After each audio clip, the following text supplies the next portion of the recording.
Welcome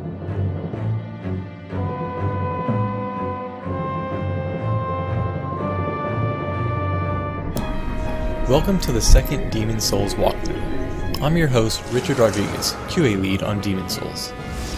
How do you take an already rich gaming experience like Demon Souls and make it more captivating? By using a PlayStation Network account, online connection, and special items known as Eye Stones, you can unlock the invisible world around you and connect with other players in a number of remarkable ways. Once connected, you'll be able to see apparitions of other players fade in and out of view. Watch them closely.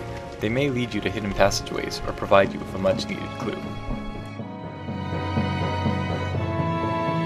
The fresh blood at your feet holds valuable information. With an active online connection, the stains do more than mark where another player met their demise. They become your ghostly guide. Activate the stain and you'll be able to watch the final actions of the fallen player in grim detail. Be wary of these. The more blood that has been shed, the deadlier the area. Use what you see to prepare yourself, so that you may not have to share the same fate. You and your fellow adventurers can communicate in less painful ways as well. Demon Souls uses a clever message system that allows players to weave their own living strategy guide right into the game, or rather, onto the ground. Glowing text marks areas where players have left messages that warn of impending danger, give battle tips, provide helpful hints, or alert the player of a hidden trap or treasure. To make communication more streamlined, players choose from a variety of customizable phrases.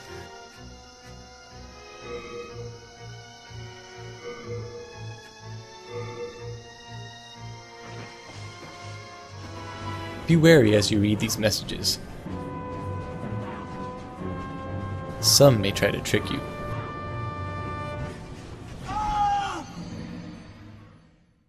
Look for a message's rating before deciding whether to trust or ignore the advice given. Leave a message that gets recommended, and you'll be rewarded with a full health bar.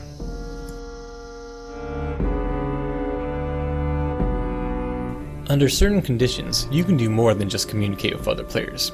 You can physically fight alongside or against them. In Demon Souls, death is inescapable, and comes with the nasty side effect of cutting your maximum health points in half. But it's a necessary evil for teaming up with another player. Only players who have died and taken on soul form can either be summoned or sneak into another player's game.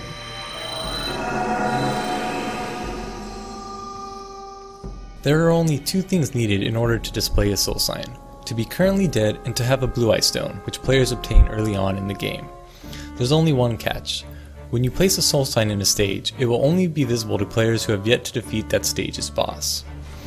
A summoned player can help the living player and sometimes an additional phantom player in defeating a boss demon.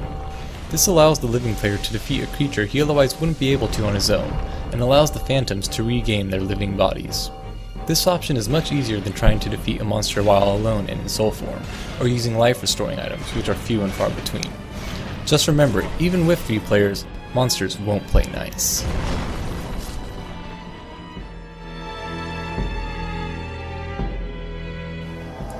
Speaking of not playing well with others, should your desire to regain your body make you bloodthirsty, and you obtain a black eye stone, you can invade another player's game and take their life to regain your own. Test your ability to use stealth and strategy and prove yourself as a dynamic warrior.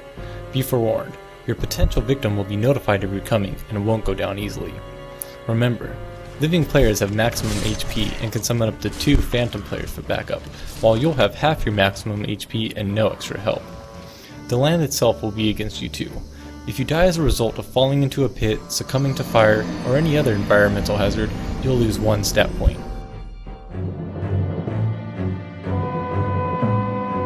Dying to get your hands on more souls? Using a red eye stone, you can be summoned into another player's world to duel them for souls. The red eye stone will create a red soul sign in a living player's world, which will summon the player who created it as a black phantom. Players can use the red eye stone while living, but upon being summoned, they will change into soul form. Once summoned, the battle for souls is on.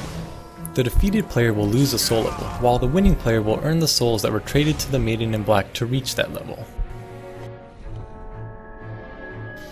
In the next Demon Souls walkthrough, we'll take a look at the force that drives it all, the tendency system.